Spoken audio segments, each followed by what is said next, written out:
So welcome back to our 2D platformer series.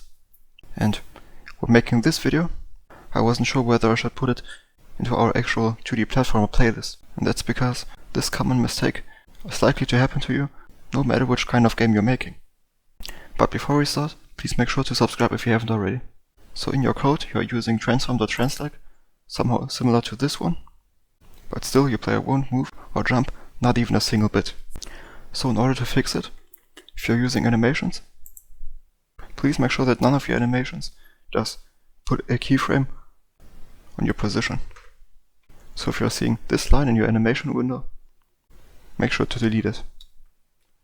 And if you still want to animate your GameObjects position, you can just put your sprite or 3D model as a child to your player GameObject and animate this one's position through your parent object. So the second thing that you should check is if you have static enabled right here, as this one will, depending on your specifications right here, exclude your GameObject from some of Unity's internal processes, for example movement or force.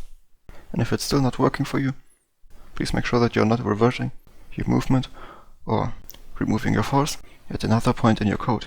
And now hopefully it's working perfectly fine again. So now that seems to be it for today.